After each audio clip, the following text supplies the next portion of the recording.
I'm Jim Johnson, and this is Dan O'Day of the Accents class.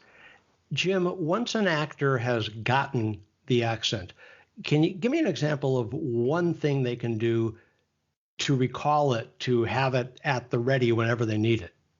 Well, one of the techniques that I like to do with actors is actually ask them when we found a moment when they really hit an accent and we want to get them to hold on to that throughout. I often want to ask them, okay, how do you describe what this was that you did here? And once they create a description that they really own, that they feel like that describes it well, that's a great touchstone for them to come back to hold on to that accent.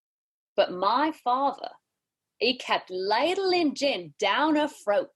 Then she come to so sudden that she bit the bowl off the spoon.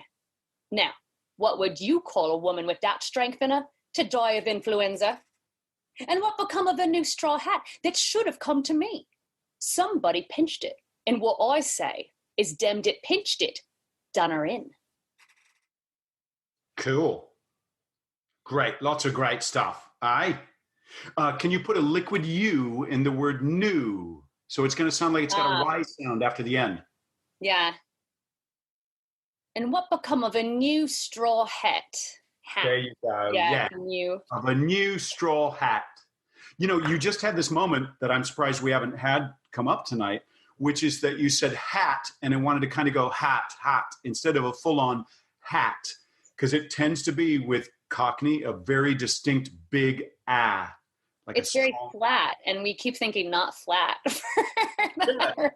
Yeah. And I think it feels flat because there's this twang element to Cockney too, because we've got this going on, but there's also this sort of thing that can feel like it gets a wee bit like this, eh? Yeah, but it's got those two sort of things going on that sort of balance what happens with the sound. Yeah, that's great. Then you asked me about the word they, and then I think you overworked it. So it sounded like you said die.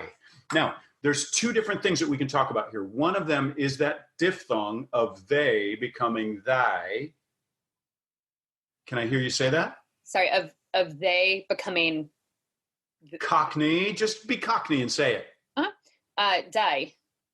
Yeah, die. Die. Die said it. Yeah, die. Great. And I'm going to come back and comment on this again in a moment.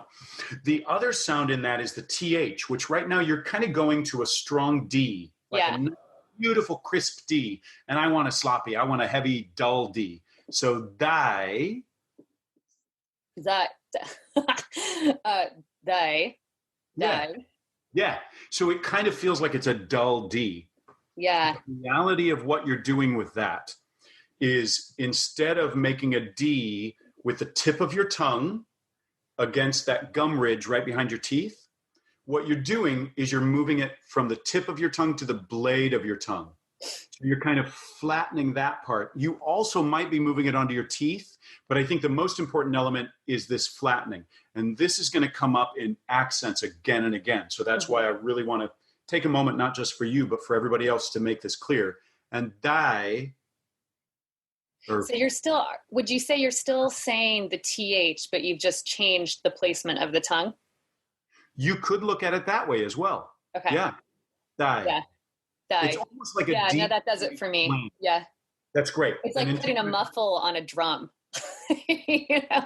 I love that. Yeah. I love that image. Yeah. The IPA, even though I use it, I like to think of it as a tool, and you get to use it how you want. And for you right now, the D is making an attachment that's not helpful. Yeah. But the TH is making an attachment that's serving you. So we're going to shift that. It doesn't become a D for you. It becomes a, how do you change that TH? What's it doing?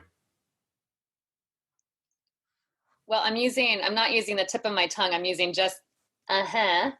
Up against just behind my front teeth, my top teeth. Yeah. So you're using the blade of your tongue instead of the tip of your tongue. You're using the blade, and your blade is also going onto the back of your teeth, so it's dentalizing. Yeah, and I'm thinking about TH. I'm not thinking about D, which is what I was thinking about before. That's awesome. So that may come up with some interpretations later, like when we work on New York, it's got very much the same kind of thing. They, those, and when you get the little bit of cartoon New York is Bugs Bunny. Yo, day, what were you thinking? Right? And Bugs Bunny goes a little too far with those changes, but it's that same kind of dulling sort of quality. So for you, it may be a TH.